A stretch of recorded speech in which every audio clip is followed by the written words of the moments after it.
নবী করিম সাল্লাল্লাহু আলাইহি সাল্লাম বলেছেন, আমার উম্মতের মাঝেই দাজ্জালের আবির্ভাব হবে। রাসূল সাল্লাল্লাহু আলাইহি সাল্লাম আরও বলেছেন, আদম আলাইহিস সালাম এর সৃষ্টির পর থেকে কিয়ামত পর্যন্ত সময়ের মাঝে দাজ্জালের তুলনায় মারাত্মক আর কোনো সৃষ্টি হবে না। সুতরাং এই উম্মতের প্রতিটি মুমিনেরই উচিত হবে দাজ্জাল সম্পর্কে খুঁটিনাটি বিস্তারিতভাবে জানা, যাতে করে তার সৃষ্টির ভয়াবহ ফিতনা থেকে আমরা প্রত্যেকেই নিজের ঈমান, আকীদা ও আমলকে রক্ষা করতে পারি। দাজ্জালের আবির্ভাব কিয়ামতের বড় আলামত সমূহের একটি শুধু নয়, বরং তা হলো কিয়ামতের বড় যে 10টি আলামতের কথা সহিহ হাদিসে এসেছে তার প্রথমটি হলো দাজ্জাল। তাছাড়া আদম আলাইহিস সালাম থেকে শুরু করে এমন কোনো নবীই ছিলেন না যিনি তার উম্মতকে একআনা ও মিথ্যুক সম্পর্কে সতর্ক করেনি।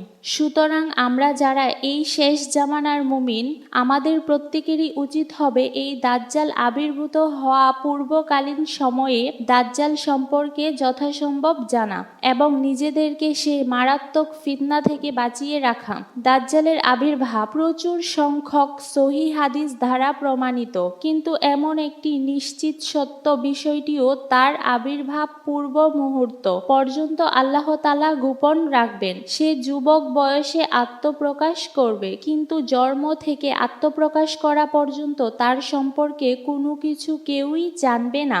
এই অবস্থায় দাজ্জাল জন্ম নিয়েছে কিনা, নিয়ে থাকলেও সে এখন কোথায় আছে, তার বয়স কত ইত্যাদি বিষয়ের পেছনে ছুটাছুটি করা অনর্থক, কারণ তার আত্মপ্রকাশ পূর্ব পর্যন্ত তার পরিচিতি মানুষ থেকে গোপন রাখা হবে।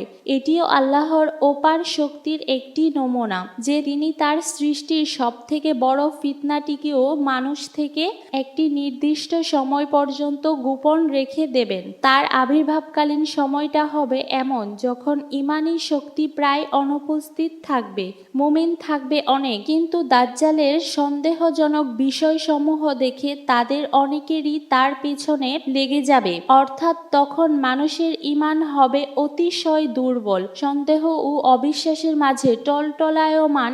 এই কারণেই যখন মানুষের ঈমানী শক্তি ছিল প্রচুর, যেমন সাহাবায়ে কেরাম রাদিয়াল্লাহু আনহু, তাবে তাবিন রহমতুল্লাহ আলাই, সে সময়ে তার আবির্ভাব হয়নি। নবী আলাইহিস সালামদের আবির্ভাব পূর্বে যেমন বিভিন্ন বরকত ও জনকল্যাণ প্রকাশিত হতে শুরু করত, দাজ্জাল আগমনের পূর্বে এর বিপরীত অবস্থা সৃষ্টি হবে। অতিবৃষ্টি, অনাবৃষ্টি, অভাব, বরকত কমে যাওয়া, অশ্লীলতা ব্যাপক প্রচলন, শিরক বিদআতের ছড়াছড়ি, ধর্মীয় ফিতনা ইত্যাকার যাবতীয় ফিতনা, ফাসাদ ও বিপর্যয় সমগ্র পৃথিবীকে ঘিরে ফেলবে। নবী আলাইহিস সালামদের সমর্থনের যেমন সমগ্র ফেরেশতা শক্তি তৎপর থাকবে, তদ্রূপ দাজ্জালের সমর্থনে সমগ্র শয়তানি শক্তি জয় জয়াকার হবে। সুতরাং বর্তমানে সামগ্রিক অবস্থা বিচারে কি এই কথা বলা যায় না যে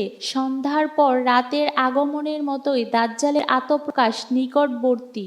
সর্বশেষ নবী করিম সাল্লাল্লাহু আলাইহি সাল্লাম হাদিসের মাধ্যমে দাজ্জাল সম্পর্কে পুরোপুরি জানিয়ে গিয়েছেন এবং এই ব্যাপারে অবশ্যই রাসূল সাল্লাল্লাহু আলাইহি সাল্লাম তার দায়িত্ব যথাযথভাবে পালন করেছেন।